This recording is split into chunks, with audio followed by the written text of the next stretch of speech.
bins of sweet corn. Well, technically about 4 bins of sweet corn. After we get 3 bins for the Scranton Farmers Market and 1 bin for our own home farm market. Chloe's trailing on behind.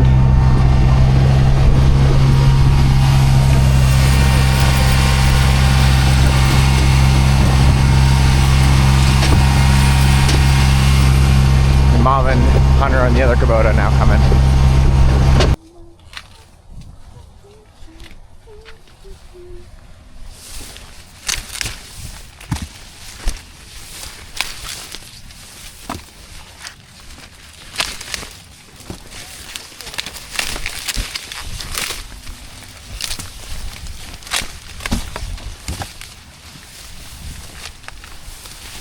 There's not a lot here.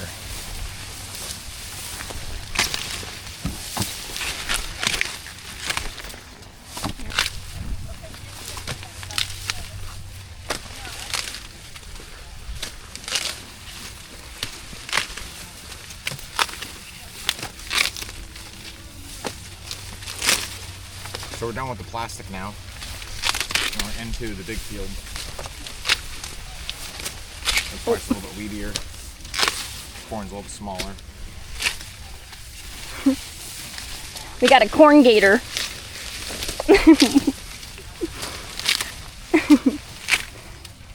Oh, it's getting heavy.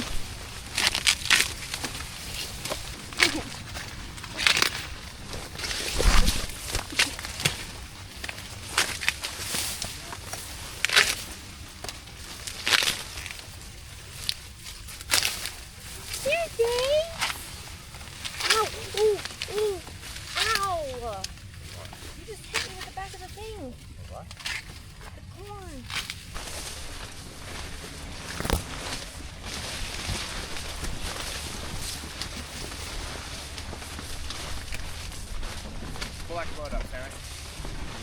Aye, aye, Captain. Are you the corn gator? Huh? Are you the corn gator, huh? Yeah. You love corn, don't you? Yeah, you do too. Where's Lily? Where's Lil? What do you want me to say? I'm on what?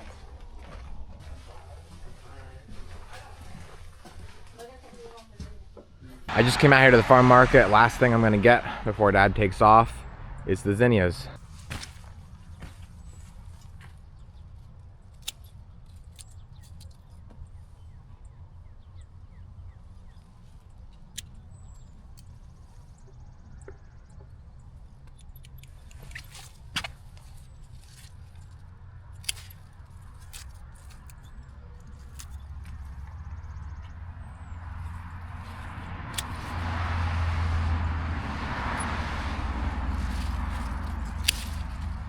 I think these orange ones are awesome. But this one, look how small. That's as long as I could cut it without cutting off more blossoms. Shame. This is a long one.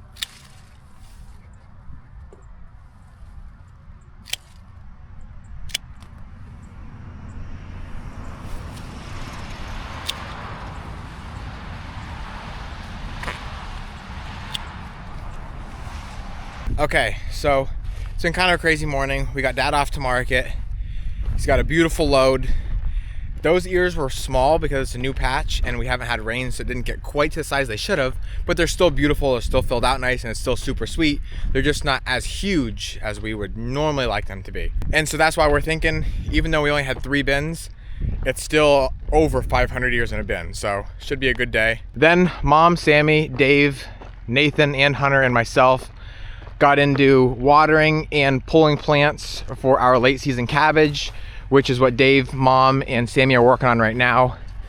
They've got 6, they're on 8 rows, on their 8th row. Once all the plants were pulled, which I'll show you in a minute, Hunter headed up to the peppers to weed them, and Nathan is out here in our tomatoes doing a job that I just found. And that is weed whacking all of our velvet leaf we have coming up here between our tomatoes.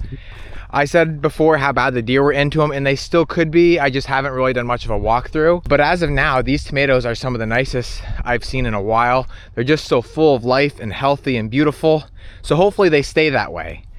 And we obviously don't want to be competing with all this velvet leaf. I mean, just look at it. It's solid all the way through here. And soon it's going to be putting on a seed pod, which is only going to create more the following year. So it's great that we're getting this lopped off right now. I just told Nathan to be careful he doesn't hit the tomatoes going through, because obviously that would harm them. So that's what Nathan's working on now. I'll come back out here in a little bit. It's only really these top 3 rows. The rest of the field isn't bad at all. That's the bad side. Then there's a little bit here. Then the drive road has nothing. And down here has like 10. A couple grassy stuff is growing out there, but that's about it. And then this is our late planting, which is obviously smaller, but still pretty weed free. I haven't even been down over to see our mid-season cabbage and potatoes. I'm actually a little nervous because that's even closer to the woods where the deer come from, and they could get wrecked pretty bad. But we gotta get down there and see, because if they are creating an issue, we're gonna have to spread soap or do something to deter the deer. If you've seen my last video, you'll know that this wagon and that wagon were completely full. You almost couldn't get another flat on them. And now it's a lot less because obviously we've planted, and there's a flat and a half in each one of these after they've been pulled. So this is just a mixture of cabbage. Here's collard greens, kohlrabi. They already planted the broccoli. Over here is cauliflower. We have regular cauliflower, and then we have the purple cauliflower. And so this is all ready to go. I water it pretty heavy, so hopefully it doesn't dry out. We have 500 gallons of our fertilizer water mixture. We do 6 rows, then a drive, and now they're planting. That way we have somewhere to drive through when picking. And luckily it's not quite so hot like it was when we planted the mid-season. I don't think it's gonna lay down or anything like that, or if it does, it's not gonna be near as harmful.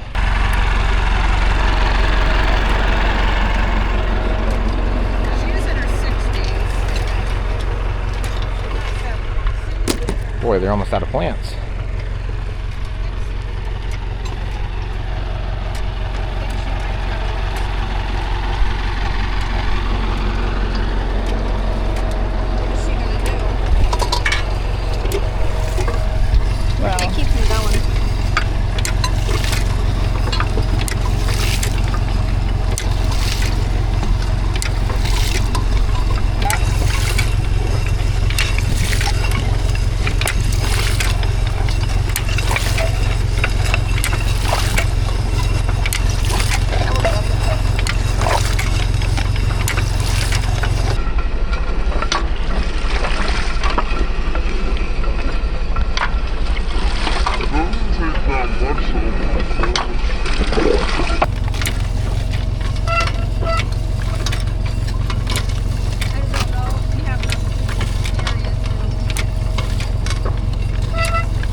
Yeah. There's Lily. Hi, Bill. Hi. And Chloe. You love the camera, don't you? Yeah. And Daisy. What are you sniffing? What'd you sniff? What is it, Daisy? What is that? Chloe girl. So we're on the home stretch. We planted broccoli, cauliflower, and we're finishing up with cabbage. I don't even know how many rows we have done now. Something around like 18 or 19. This field's gonna be filled. I hope we can fit it all. I didn't do the math to figure out if we will or not, but I think Dad did. So we're gonna do one more row, then another drive road, which will be skipping 2 rows, and then that leaves us with 1, 2, 3, 4, 5, 6, 7 more. So cabbage is in the ground. Last thing before I head home, I'm gonna start the irrigation. We laid this out over a month ago, I think now.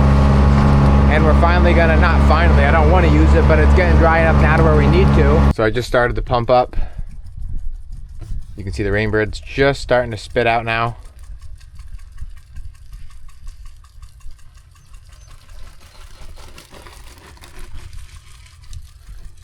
Got a long way to go yet though. So I see something that I do not want to see. Something spraying out from around the bottom of this rainbird. Oh, these oats are high. Holy cow. Probably shouldn't be walking through them. I don't know what it is, but it doesn't look good. And I see a clogged rainbird.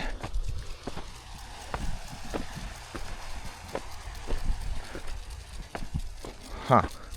Should have brought a wire with me. Other than that, the whole field looks pretty good. Son of a gun. Whoa.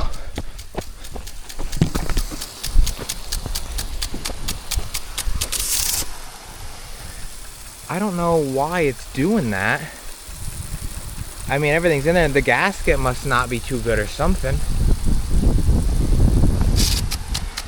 I don't know if I can help it. Oh, there, that helped it out. I think it was bent too hard. Yeah, it was much better. I mean, it's still leaking a little bit, but I think we can deal with that. I always have that one out there that's not, oh, we have 2 not working. Maybe 3. I've got nothing out here with me to unclog these, which makes it very inconvenient. I always forget a wire. These onions are getting bigger. But maybe I can get a hard stem. That was cold. From the oats and poke it in there. All right, so I got my wire. This usually works very well, unless it's hard packed, but it's dribbling out, so that usually means it will come undone. Poof! There it goes. Simple as that.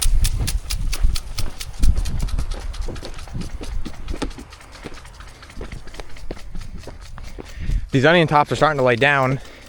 I think they'll still grow more, at least I hope they do, because they're not quite big enough for my liking yet. Let's try this one. Now I'm nervous. It doesn't feel that bad. Come on.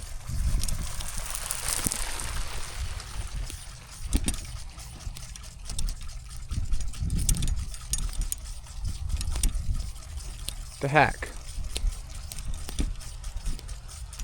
You can see that junk coming out of there. Oh, it's close. It's close. There it goes. The end ones are usually the bad ones, so we'll see. Yeah, it's pretty. I think we're gonna have to let this one go. It's only the top corner of the field. You can already see this corner here, from here to here, probably around 100 onions or something, won't get watered. Also, this is really squirting out here. I don't know what's up with these seals today. So it's running pretty good now. Like I said, just that one clogged rainbird. We'll let this water for around 4 hours. I think that's equivalent to like 3/4 of an inch of rain or something close to that. That might juice it up a little bit yet, but I gotta go. So it's now the next day, just arrived here at the farm. Let it water for a little over 4 hours last night, and you can see how dark the soil is. And then right down here where the water didn't hit, you can see how it's dry. So that should do the stuff that got watered a world of good. Now we just gotta move irrigation pipe and whatever we're gonna do to water the next section. We have all the peppers to water, the eggplant, the potatoes, the tomatoes, mid-season cool crops. We probably won't get that all watered before the next rainstorm, or at least I'm hoping so anyway. But we're gonna keep pushing now because stuff's gonna start to suffer. It's getting pretty dry.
That lug has a last basket.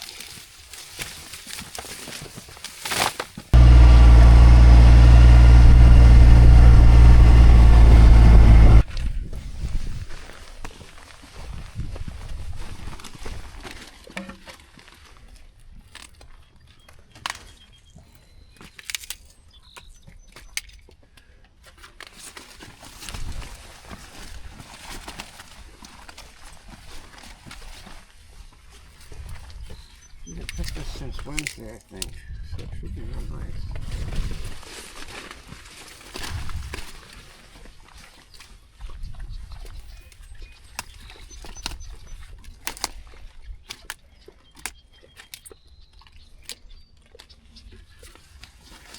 So mom's loaded, heading out to the market. I'm gonna meet her out there. I never got to show you the finished product from yesterday. The field's laid out, starting with broccoli, and then we go into cauliflower, and then cabbage. Finish it off down there. I don't know how many rows, but I'm thinking right around 25, something like that. One thing we've always wondered is, you know, how sweet is our sweet corn compared to other sweet corn? Because we have people come up to us literally every single day at the farmer's market and say, your sweet corn was so good, it was so sweet, we had to come back and buy more. But how sweet is it really compared to the other farmers? We don't really know. But I think I might have found a way to test that. Hopefully within the next couple weeks here, I'm gonna be posting a video and I'm gonna be doing a whole thing on it. And hopefully you guys can see the comparison between homegrown sweet corn, other local farmers' sweet corn, and grocery store sweet corn. Who knows the difference? Is it really that much better? Everybody says it is, but we're about to let science take care of the real answer. So stay tuned for that, and as always, thank you guys for watching. Always remember, it ain't much, but it's honest work.